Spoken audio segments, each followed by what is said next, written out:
उत्तर प्रदेश के यशस्वी मुख्यमंत्री श्रीमान योगी आदित्यनाथ जी, लखनऊ के सांसद और भारत सरकार के हमारे वरिष्ठ साथी श्रीमान राजनाथ सिंह जी, केंद्रीय मंत्रिमंडल के मेरे अन्य सहयोगीगण, यूपी के उप मुख्यमंत्री, राज्य सरकार के मंत्रीगण, विधानसभा और विधान परिषद के स्पीकर महोदय, यहाँ उपस्थित उद्योग जगत के सभी साथी, अन्य महानुभाव, देवी और सज्जनों, सबसे पहले तो मैं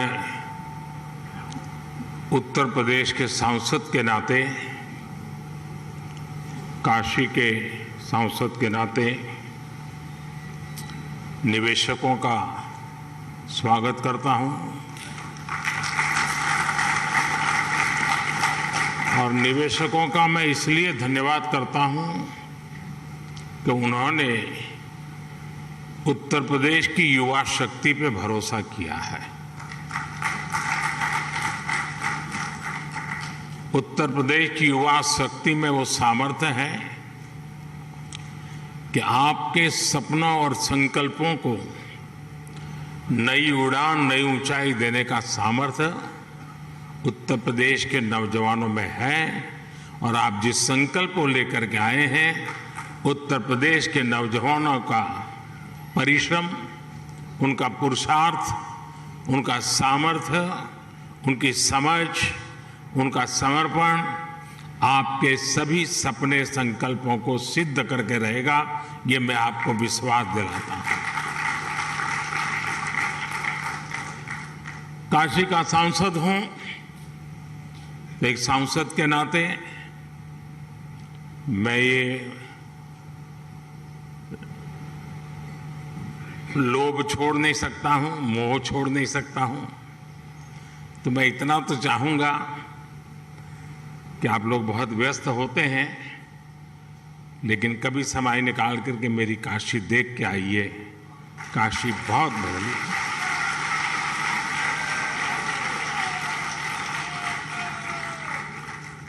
काशी बहुत बदल गई है।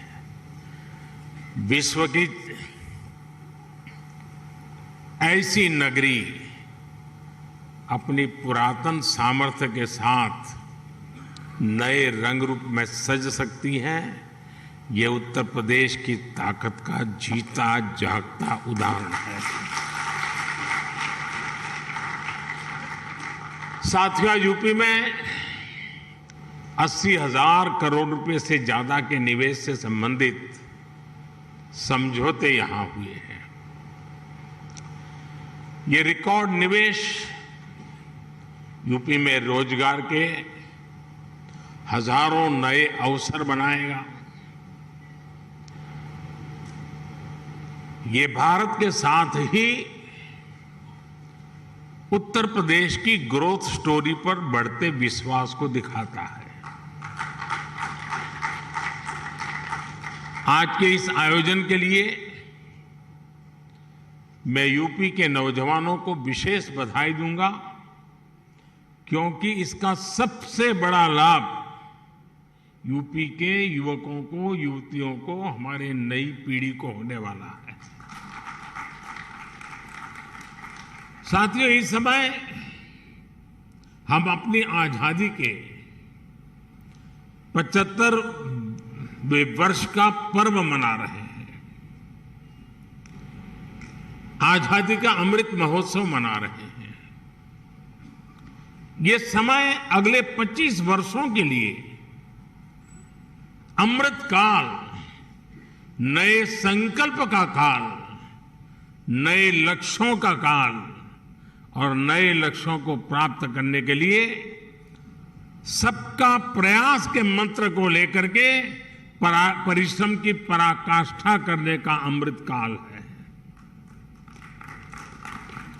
आज दुनिया में जो वैश्विक परिस्थितियां बनी हैं, वो हमारे लिए बड़े अवसर भी लेकर आई है। दुनिया आज जिस भरोसेमंद साथी को तलाश रही है, दुनिया तलाश रही है, उस पर खरा उतरने का सामर्थ्य सिर्फ हमारे लोकतांत्रिक भारत के पास है। दुनिया आज भारत के पोटेंशियल को भी देख रही है और भारत के परफॉर्मेंस की भी सराहना कर रही है।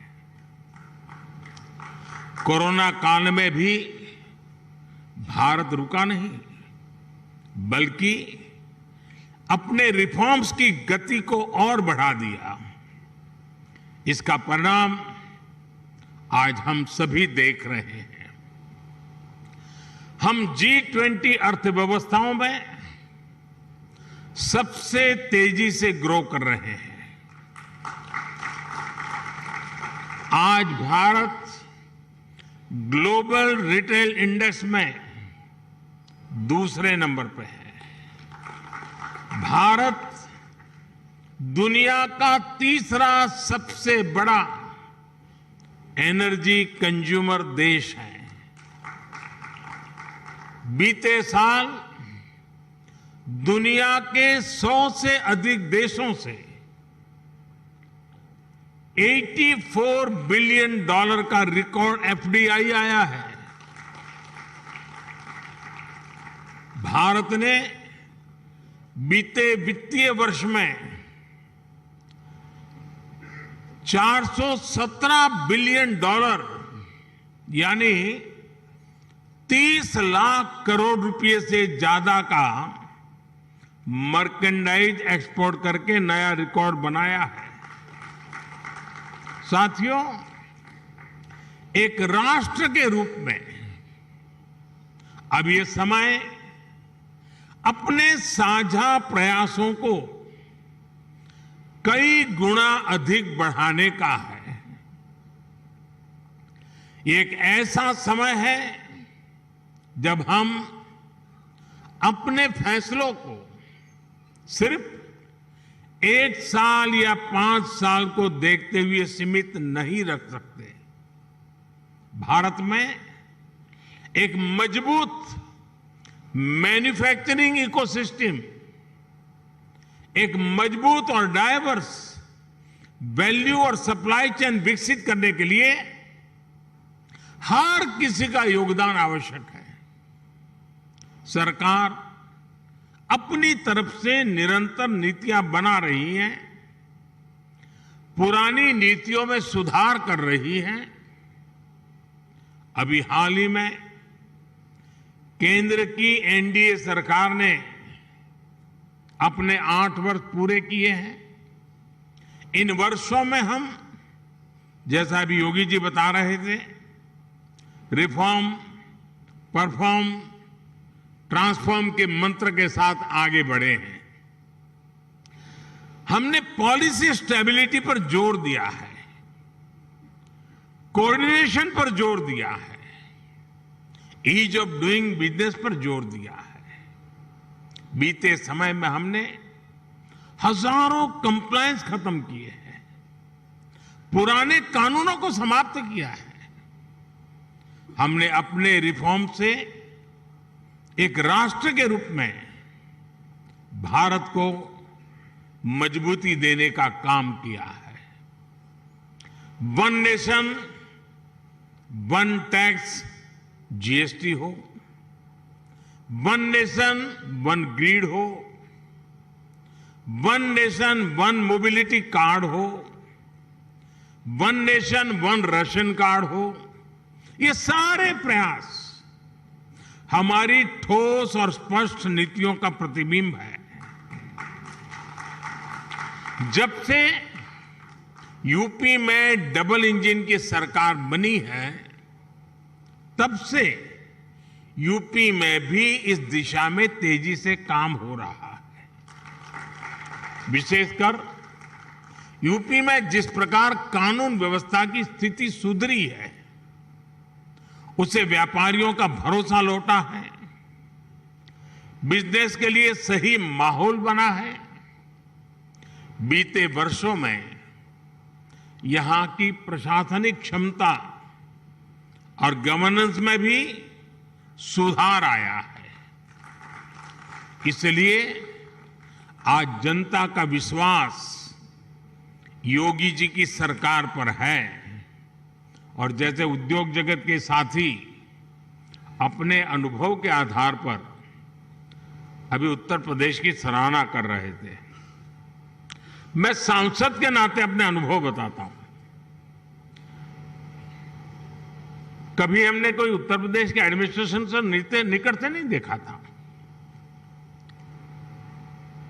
कभी मुख्यमंत्रियों की मीटिंगों में लोग आया करते थे तो वहां के एजेंडा कुछ अलग होते थे,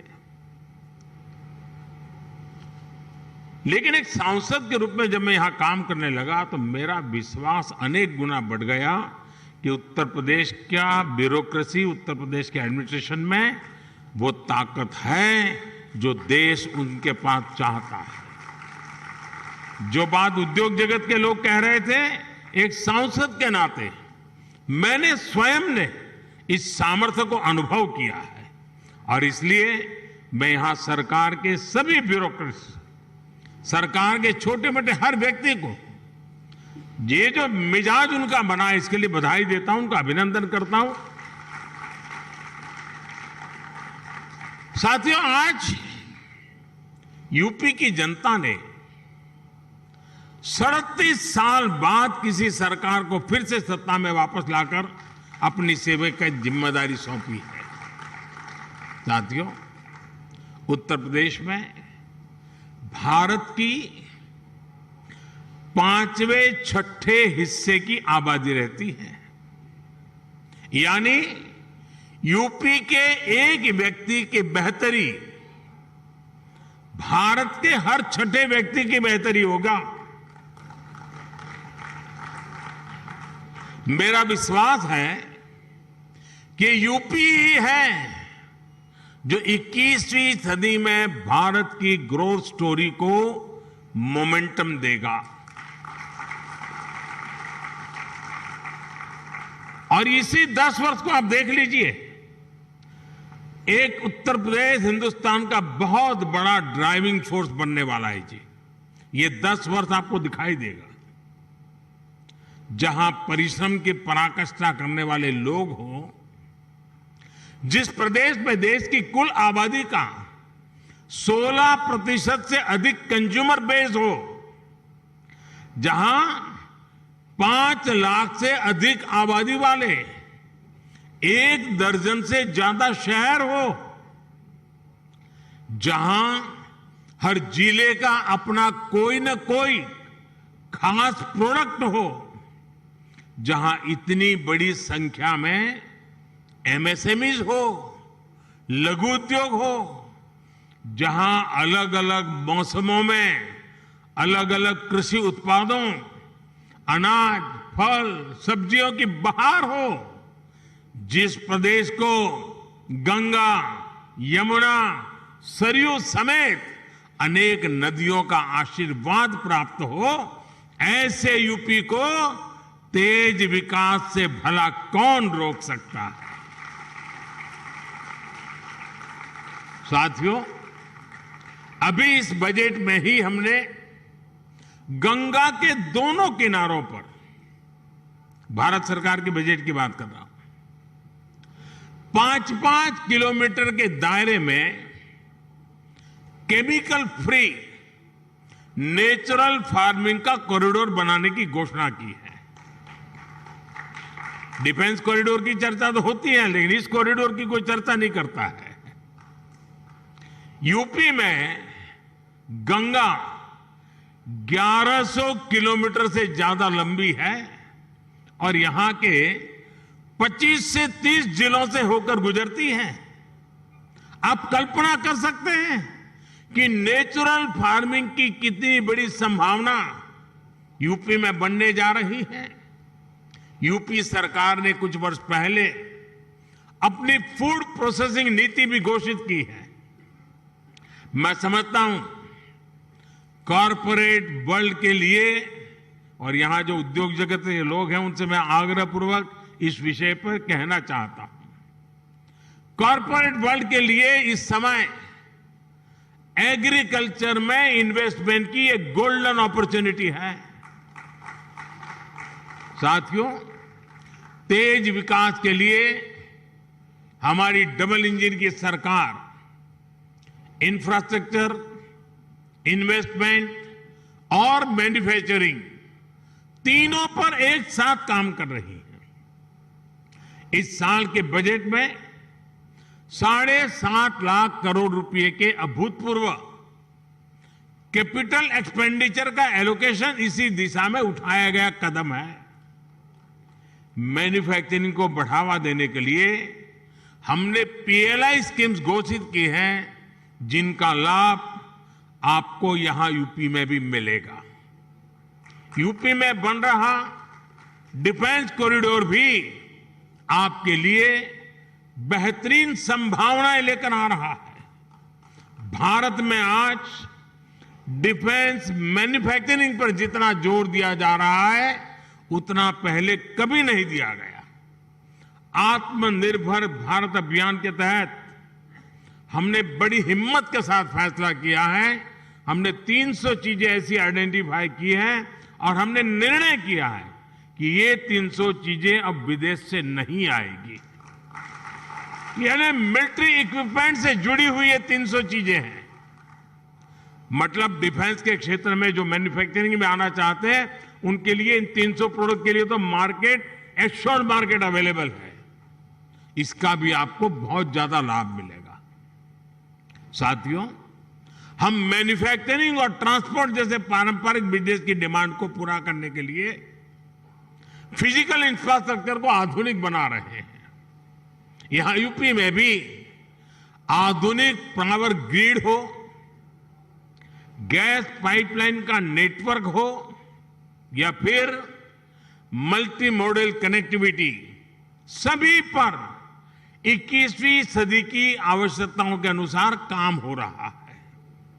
आज यूपी में जितने किलोमीटर एक्सप्रेसवे पर काम हो रहा है वो अपने आप में एक रिकॉर्ड है। आधुनिक एक्सप्रेसवे का सशक्त नेटवर्क उत्तर प्रदेश के सभी इकोनॉमिक जोन्स को आपस में कनेक्ट करने वाला है। जल्द ही ईपी की पहचान आधुनिक रेलवे इंफ्रास्ट्रक्चर के संगम के रूप में भी होने वाली है। ईस्टर्न और वेस्टर्न डेडिकेटेड फ्रेट कॉरिडोर, यही यूपी में आपस में एक दूसरे से जुड़ने वाले हैं। जेवर समेत यूपी के 5 इंटरनेशनल एयरपोर्ट यहां की इंटरनेशनल कनेक्टिविटी को और मजबूत करने वाले हैं। ग्रेटर नोएडा का क्षेत्र हो या फिर वाराणसी, यहां 2 multi modal logistic transport hub का निर्माण भी हो रहा है। इंडस्ट्रियल स्ट्रेटेजी के हिसाब से, लॉजिस्टिक के हिसाब से यूपी देश के सबसे आधुनिक इंफ्रास्ट्रक्चर वाले राज्यों में शामिल हो रहा है।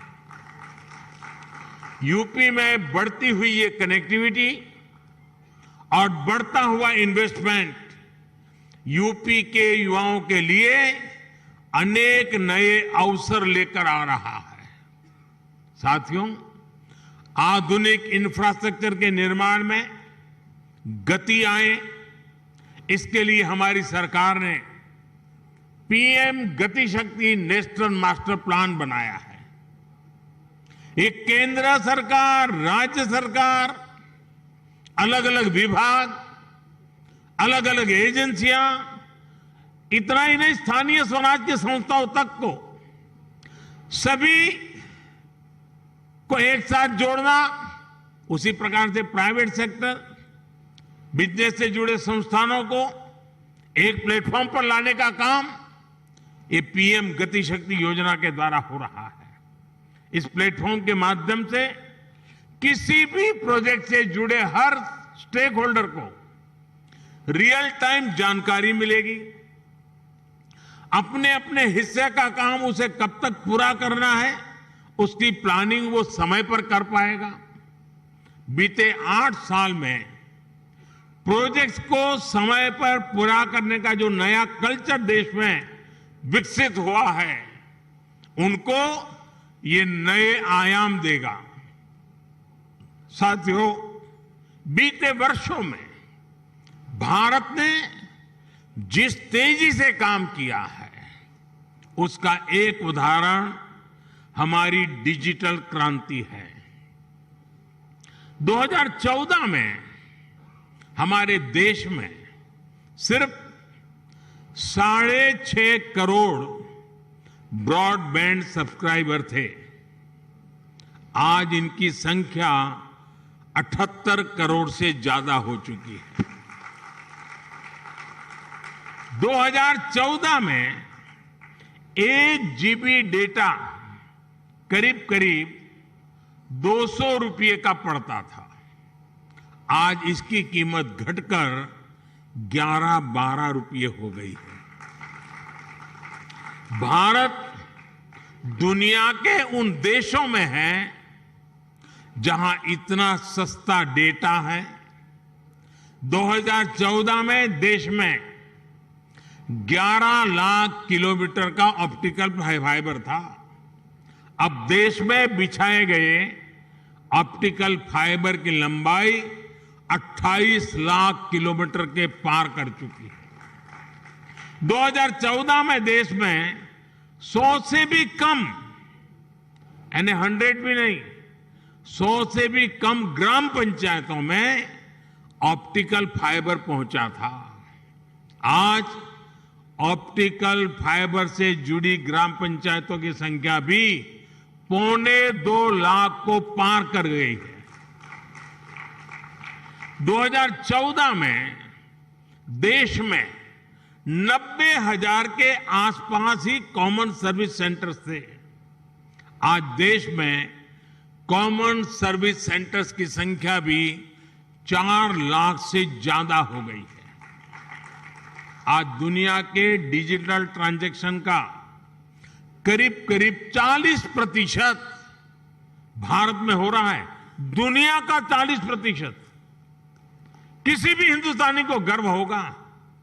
जिस भारत को लोग अनपढ़ बताते हैं, वो भारत ये कमाल कर रहा है। हमने बीते 8 वर्षों में डिजिटल क्रांति के लिए जिस फाउंडेशन को मजबूत किया, उसी का नतीजा है कि आज अलग अलग सेक्टर्स के लिए इतनी संभावनाएं बन रही है। इसका बहुत बड़ा लाभ हमारे युवाओं को मिला है। 2014 से पहले हमारे यहां कुछ 100 स्टार्टअप ही थे, लेकिन आज देश में रजिस्टर्ड स्टार्टअप की संख्या भी 70,000 के आसपास पहुंच रही है। अभी हाल ही में भारत ने 100 यूनिकॉर्न का रिकॉर्ड भी बनाया है।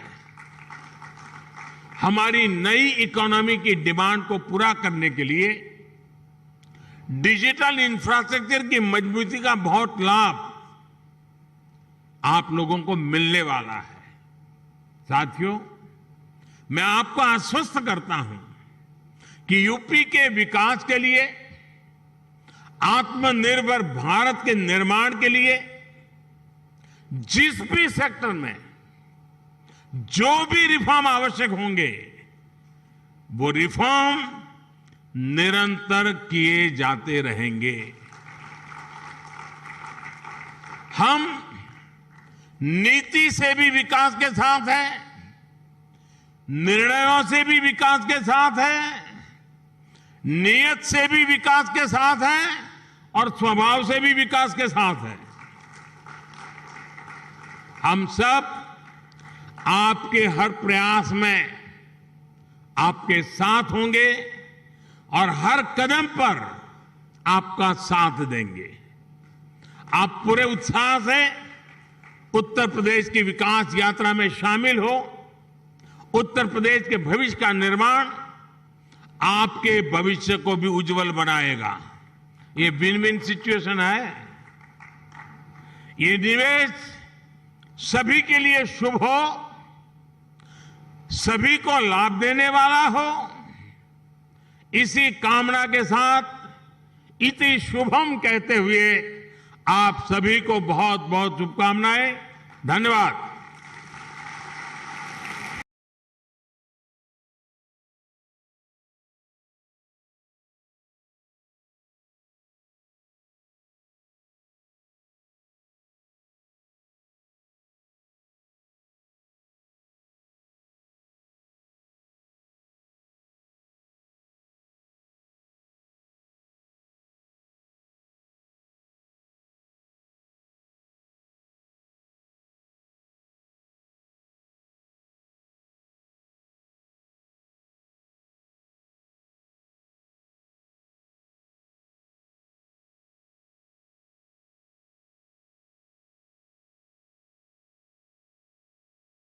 नाथ जी माननीय प्रधानमंत्री जी को भेंट कर रहे हैं। पिछले 8 वर्ष देश और प्रदेश के लिए अद्भुत बदलाव के वर्ष रहे हैं। सभागार में उपस्थित आप सभी महानुभावों का स्वागत करने के लिए तथा इस आयोजन के विषय में विस्तार से प्रकाश डालने के लिए अब मैं उत्तर प्रदेश के औद्योगिक विकास मंत्री श्री नंद गोपाल नंदी जी को स्वागत भाषण के लिए आमंत्रित करता हूं। श्री नंद गोपाल नंदी।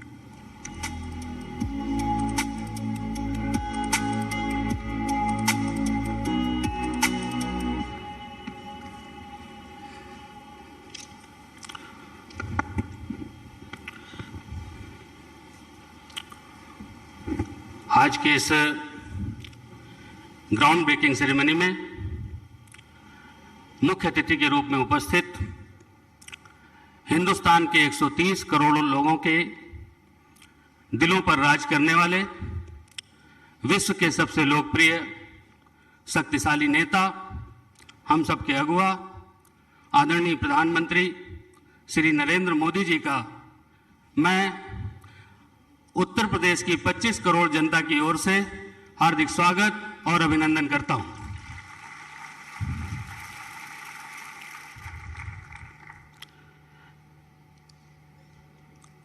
उत्तर प्रदेश के 25 करोड़ प्रदेशवासियों की समृद्धि और खुशहाली के लिए सतत समर्पित नए भारत के नए उत्तर प्रदेश के शिल्पकार उत्तर प्रदेश के कर्मयोगी मुख्यमंत्री योगी आदित्यनाथ जी का भी मैं इस मंच पर हार्दिक स्वागत और अभिनंदन करता हूं।